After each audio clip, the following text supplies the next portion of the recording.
Gran Betty used to say, if you can't feel the paper, you aren't spending the money, you're just losing it. I didn't understand that properly until I realised I was quietly wasting £1,500. And I couldn't clearly explain where it had gone. Not on holidays, not on clothes, not on anything I could even proudly point to. It was subscriptions. Let me take you back for a moment. I must have been about 9 years old.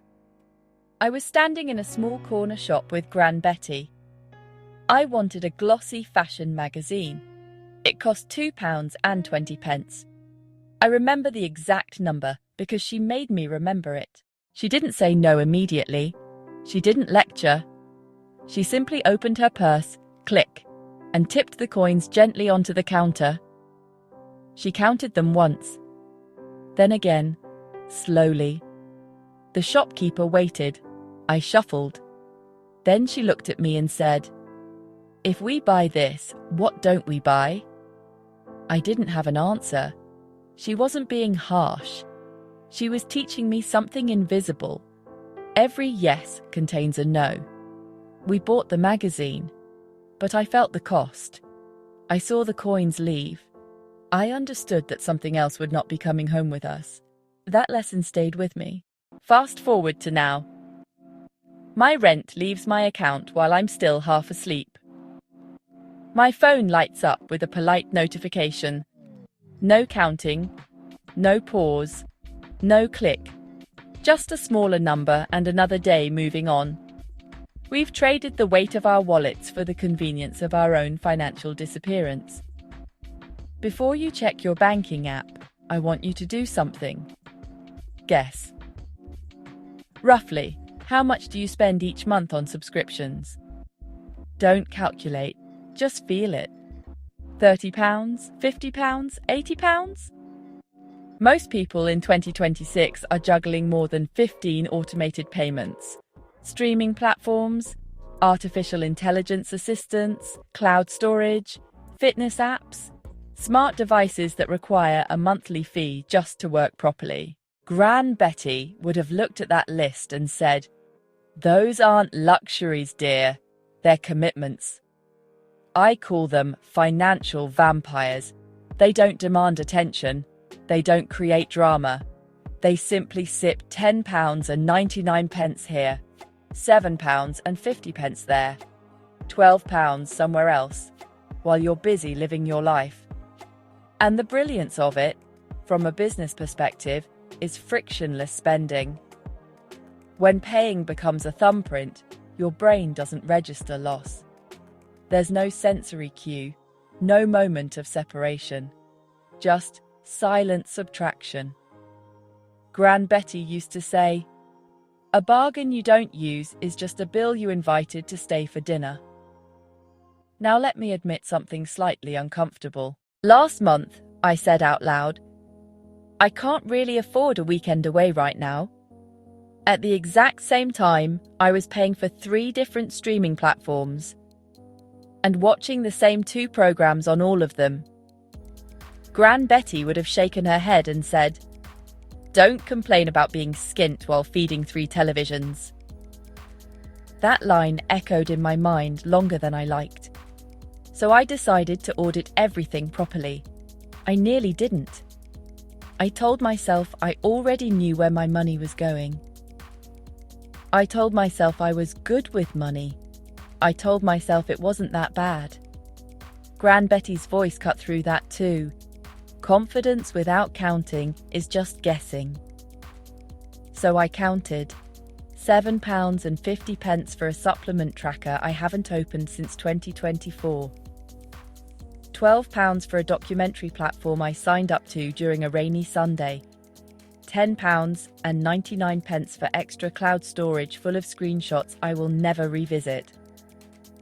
A meditation app costing £9.99. A premium note-taking tool costing £6 per month. A niche hobby subscription costing £8.49 that I swore I'd return to. When I added it up, it was just over £80 a month. £80. On things that, if removed tomorrow, would barely disrupt my day. Gran Betty would have said softly, "That's not a leak, love. That's a hole in the hull." Now here's where I slowed everything down. Instead of cancelling quickly on my phone, I recreated her method, the physical envelope defense. I went to the shop and bought plain white envelopes. Nothing aesthetic, no colour coding, just paper. I sat at my kitchen table and wrote each subscription name in thick black ink. Netflix, Spotify, cloud storage, artificial intelligence assistant, gym app, meditation app. Writing them felt heavier than typing them. Then I went to the cash machine and withdrew the full monthly total in physical cash. I counted out £10.99 into one envelope, £7.50 into another, £12 into the next, £9.99 into another, £6 into another, £8.49 into the final one. And when I laid them across the table, something shifted. £80 in notes looks very different from £80 on a screen. It looked like a full food shop. It looked like petrol for weeks. It looked like saying yes instead of maybe next month. Gran Betty used to tap the table and say, "Money is time wearing a disguise. Let that settle. If something costs £15 a month, that is not £15. That is hours of your life, your effort, your attention, your energy." Then came the moment of resistance. I picked up the envelope labelled with the supplement tracker, £7.50. My thumb hovered over the cancel subscription button, and I hesitated.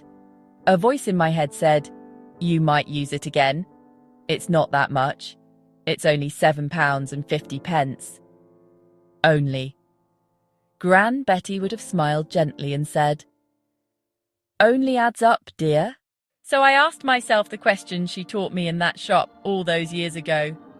If I keep this, what don't I keep? Would I take this £7.50 out of my electricity envelope? Out of my food? Out of savings? The answer was immediate. No, so I cancelled it. The company sent a polite message. "We're sorry to see you go." But what I felt was relief. Then I moved to the next envelope.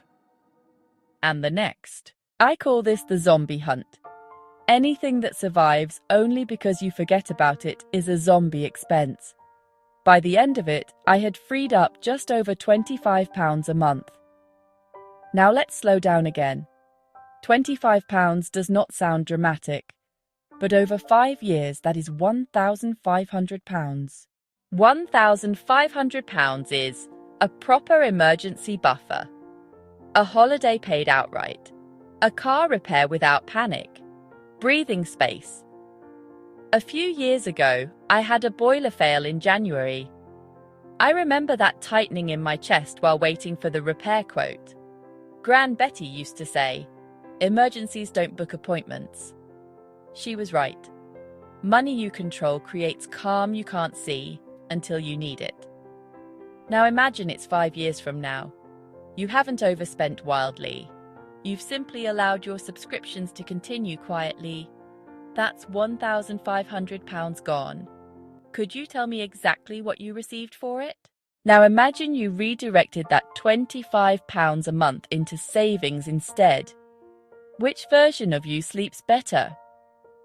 If you're somewhere quiet, close your eyes briefly. If your money could speak, would it say it feels directed or dispersed? Would it say it is working with you or wandering? Gran Betty didn't have modern tools, but she had clarity. She knew where every pound was sleeping. Do you? This week, buy the envelopes, write the names, withdraw the cash, lay it out on your table, sit with it. If this opened your eyes, don't let this be the only lesson you take. This is part of something bigger. If you want more of Gran Betty's timeless principles applied to modern money, From spending habits to saving psychology to building real financial calm. Make sure you watch Gran Betty's Money Wisdom series. It's designed to help you think differently, not just budget differently. Subscribe so you don't miss the next lesson. Like this video so it reaches someone who needs this reminder. And share it with the friend who says they're skint while their phone pings with premium notifications every hour. Gran Betty used to say, "Freedom isn't buying everything, it's not needing to. We're not stingy, we're sovereign." So tonight, when you see a payment leave your account, imagine the click of a brass clasp. Pause. Ask the question, if we buy this, what don't we buy? Then go and watch the next episode of Gran Betty's Money Wisdom series. And keep building that sovereignty, one envelope at a time. I'll see you there. Stay wise. I sat at my kitchen table and wrote each subscription name in thick black ink.